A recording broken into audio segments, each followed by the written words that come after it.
What are we doing here? And where are we gonna go? It's like we just woke up one morning, and then it's welcome to the show. Don't ask any questions, just go with the flow. Make as much money as you can, and try your best not to get broke.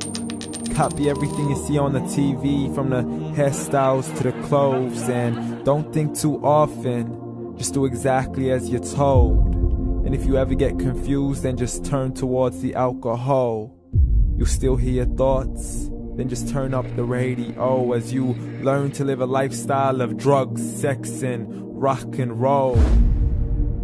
But in all honesty, I just need to know, is there more to the cycle than growing and getting old? Living and dying just to leave behind a happy home and a whole lot of property that somebody else is going to own.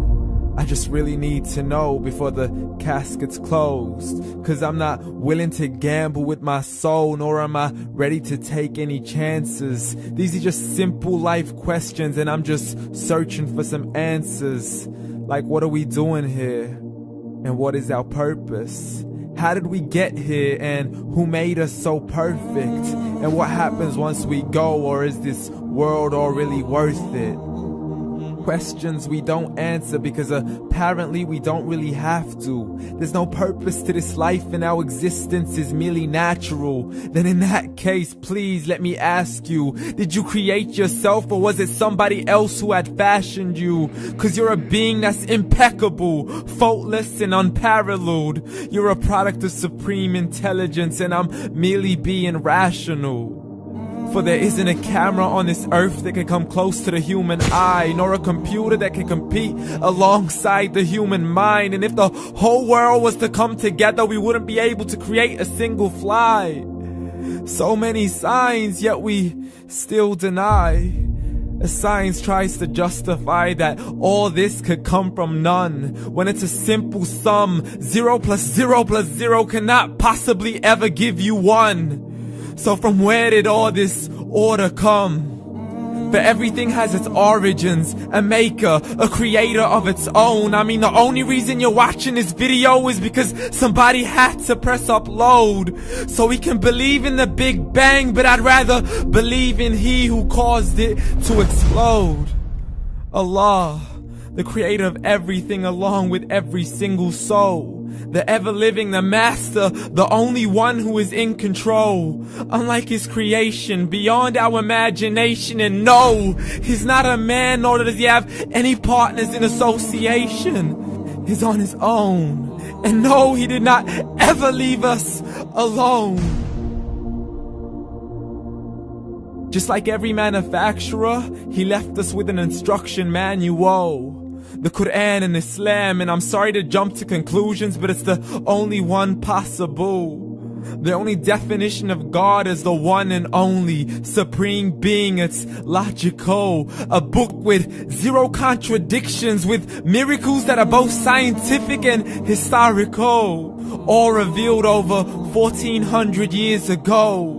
Like the detailed description of the human embryo. The descriptions of the human embryo in the Quran cannot be based on scientific knowledge in the 7th century. To the mountains as pegs holding firm the earth below, and the 2 seas that don't mix in a complete separate flow. To the planets in orbit, alternating night and day as they stay in flow. The expansion of the universe and the creation of everything from H2O.